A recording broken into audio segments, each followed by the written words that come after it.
Good morning my dear students. आज हम discuss करेंगे आप लोगों का क्लास 10 का चैप्टर 1 का the rise of nationalism in Europe history section का। चूंकि आप लोगों ने मांग किया था कि सर आप नोट्स के थ्रू ही एक्सप्लेन कीजिए, तो आप लोग की मांग पर ही अब जितना भी क्लास 10 का मैं वीडियो बनाने जा रहा हूँ वो मैं नोट्स के थ्रू ही एक्सप्लेन करने जा रहा हूँ। ठीक है, तो आप लोग गौर से देखिएगा और समझिएगा। शुरू करते हैं। विजुअल फर्स्ट टॉपिक है विजुअलाइजेशन ऑफ फेडरिक सेरियो। ठीक है, फेडरिक सेरियो का क्या विजुअलाइजेशन होगा है। जैसा कि आप लोग अपना एनसीईआरटी का बुक देखे होंगे, तो वहां पर आपका जैसे ही आप चैप्टर 1 खोलोगे तो वहां पर आपको एक फिगर दिया हुआ है ना। उस फिगर में बहुत सारे लोग आगे जा रहे हैं, परी बनी हुई है ना। तो इस फिगर का जो मेकर था वो फेडरिक सेरियो था। फेडरिक सेरियो ने क्या इस फिगर के थ्रू बताया था वो हम लोग इस टॉपिक में जानेंगे। ठीक है, तो देखिए 1848 में फेडरिक सेरियो जो कि एक फ्रेंच आर्टिस्ट था, उसने चार क्या कहते हैं चार पेंटिंग का सीरीज क्रिएट किया था, विजुलाइज किया था। ठीक है, जो कि आपका रिलेटेड था डेमोक्रेटिक और सोशल रिपब्लिक से रिलेटेड। ठीक है,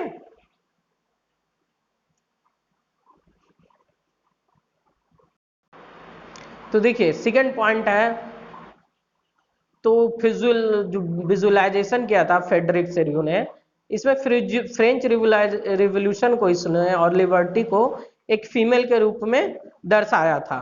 ठीक है, फेडरिक सेरियो ने आपका यूटोपिया विजन दिया था। ठीक है, the peoples of the world are grouped as distinct nation identified through their flags and national costume. तो यूटोपिया विजन के अनुसार इसमें जो फिगर वो बनाया था, उसमें जो इसने दुनिया के अलग अलग लोगों को ग्रुप में रूप डिवाइड किया था कि दुनिया के अलग अलग लोग अलग अलग नेशन से हैं। ठीक है, उनके उनका झंडा अलग है, उनका नेशनल कॉस्ट्यूम अलग है। और ये देखिए जो इनका जो चेंजेस हुआ वो आपका नेशन स्टेट के रूप में हुआ। ठीक है, और यहाँ पर आपका यूरोप को मल्टी डायनेसिटी एम्पायर को वो शो किया गया था। ठीक है, इसके अलावा एक मॉडर्न स्टेट जो कि सेंट्रलाइज पावर एक्सरसाइज कर रहा है। ठीक है, इसको डिफाइन किया गया था टेरिटरी के थ्रू। और आपका ये long period of time in Europe में विकसित हुआ था। तो उम्मीद है कि आपका ये विजुअलाइजेशन ऑफ फेडरिक सिरियो का समझ में आया होगा। ये टॉपिक आपका बहुत इंपॉर्टेंट है, आपका ये एग्जामिनेशन में पूछता है फेडरिक सिरियो का विजुअलाइजेशन।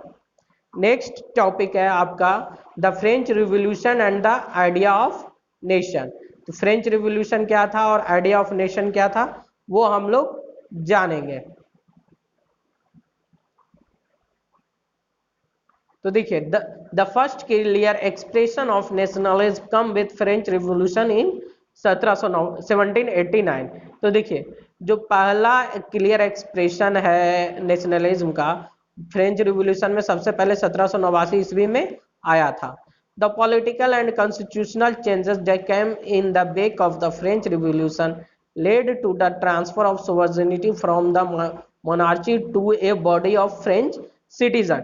तो देखिए जो रिवोल्यूशन हुआ था वो आपको ट्रांसफर किया गया था, जो इस रिवोल्यूशन के थ्रू जो मोनार्ची था यानी राजतंत्र था वो आपको कन्वर्ट किया जा रहा था फ्रेंच सिटीजन्स के रूप में। ठीक है, थर्ड है आपका द आइडियाज ऑफ ला पटाया एंड द लिस्टिट्यून emphasise the notion of united community enjoying equal rights under constitution. तो ये देखिए वहां पर ला पटायर का और ली सिटियोन का आइडिया था। जैसे हम लोग अपने देश को क्या बोलते हैं, क्या आइडिया है हमारे देश में, अपने देश को हम लोग क्या बोलते हैं, भारत माता। ठीक है, तो उसी तरह से इन लोगों का ला पटायर था। ला पटायर मतलब ये अपने देश को फादरलैंड के रूप में पूछते थे, और ली सिटियोन का अर्थ होता सिटीजन, है ना, नागरिक। तो देखिए ये आपको इस पर जोर दिया गया था, और इनको जितने भी लोग थे उनको यूनाइटेड कम्युनिटी के रूप में इंगित किया गया था। और सभी को संविधान अगर लागू होता है तो सभी को बराबर का अधिकार मिलेगा।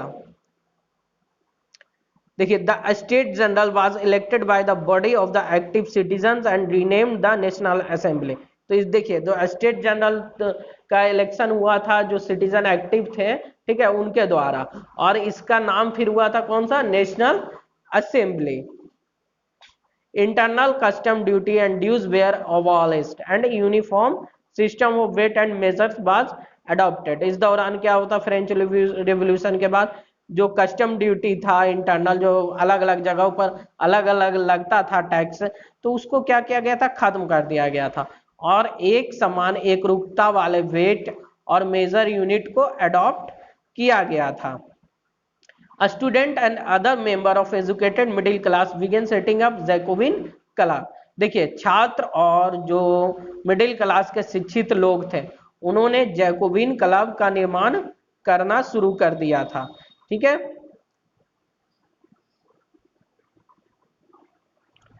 अब देखिए देयर अब नेक्स्ट देखिए, their active and campaign prepare the way for the French armies which moved into Holland, Belgium, Switzerland and much of Italy in the 1790। तो देखिए उनका एक्टिविटी और जो कैंपेन किया गया था फ्रेंच आर्मी के द्वारा, वो धीरे धीरे आपका हॉलैंड, बेल्जियम, स्विट्जरलैंड और इटली तक ये 1790 ईस्वी तक पहुंचा था। यानी जो स्वतंत्रता की मांग किया गया था और ये जो वहाँ कैंपेन हो रहा था फ्रांस में, उसका प्रभाव आसपास के देशों में भी देखने मिला था। The French army began to carry the idea of nationalism abroad. जो फ्रेंच आर्मी था वो नेशनलिज्म का आइडिया विदेशों तक पहुंचाने की कोशिश की थी। उम्मीद है कि आप लोगों को समझ में आया होगा। आपका सबसे इंपॉर्टेंट टॉपिक है आपका next, the civil code of 1844। ये सबसे इंपॉर्टेंट टॉपिक है आपका। तो चलिए हम लोग देखते हैं सिविल कोड ऑफ 1804। तो देखिए the civil code of 1804 usually known as the Napoleonic code did away with all privileges based on birth, established equality before the law and secure the right to property. तो देखिए civil code of 1804 क्या था, तो ये civil code of 1804 को हम लोग निपोलिक code के नाम से भी जानते हैं।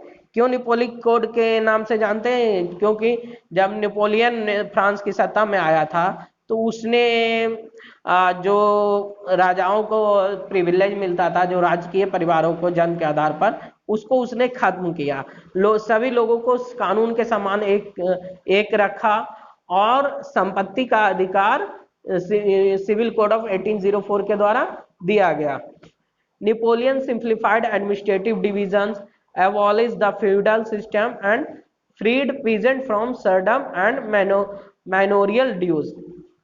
तो देखिए नेपोलियन ने क्या किया कि एडमिनिस्ट्रेटिव डिवीजन को सिंप्लीफाई किया, फ्यूडल सिस्टम को खत्म किया, जो किसान दास्ता कर रहे थे, गुलामी कर रहे थे, और जिन पर ड्यूज था उनको भी इसने खत्म किया। ठीक है, अब इसने क्या किया कि transport and communication system were improve. जो यहाँ पर ट्रांसपोर्ट सिस्टम था, कम्युनिकेशन सिस्टम था, उसमें कुछ ना कुछ कमजोरी थी, तो इसको क्या किया, इम्प्रूव किया गया। ठीक है, businessmen and small scale producers of goods in particular began to realize that uniform law, standard weight and measures, and जो बिजनेसमैन थे, स्मॉल स्केल प्रोड्यूसर्स थे, ठीक है, वो इन रियलाइज किए कि यूनिफॉर्म ला, आपका स्टैंडर्ड वेट और measure and a common national currency would facilitate the movement and exchange of goods and capital from one region to another. तो ये चीजें लागू करने से इनको क्या फायदा हुआ कि आसानी हुआ और ये व्यापार आसानी से करने लगे, और कोई भी गुड्स और कैपिटल को एक स्थान से दूसरे स्थान ले जाना आसान और संभव हुआ। In many places such as Holland and Switzerland, Brussels, Mainz, Milan, Warsaw, the French armies were welcomed as harbinger of liberty। तो दुनिया के बहुत सारे जगहों जैसे हॉलैंड, स्विट्जरलैंड, ब्रुसेल्स, मेन्स, मिलान, वार्सा, है ना, ये सभी जगहों पर फ्रांस की आर्मी को स्वतंत्रता का संवादिया या स्वतंत्रता का वाहक के रूप में स्वागत किया गया।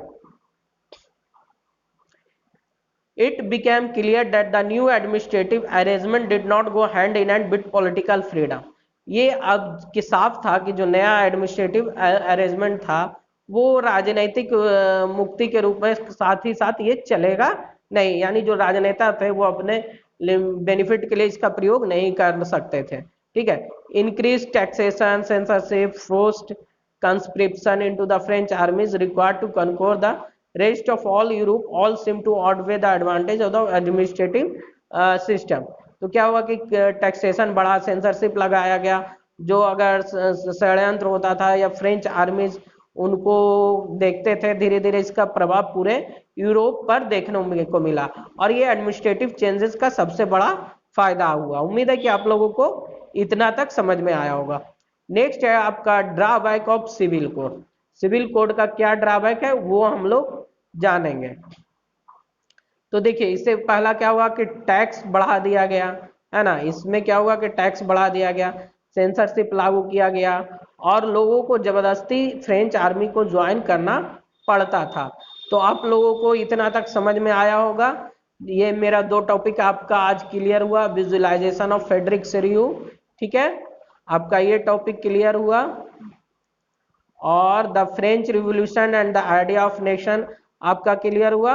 और थर्ड टॉपिक आपका सिविल कोड का महत्व और ड्रॉबैक क्लियर हुआ। तो उम्मीद है कि आप लोगों को ये वीडियो समझ में आया होगा। नेक्स्ट पार्ट में इसका जो बाकी पॉइंट रिमेनिंग है उसका बनाएंगे वीडियो। तो मिलते हैं नेक्स्ट वीडियो में।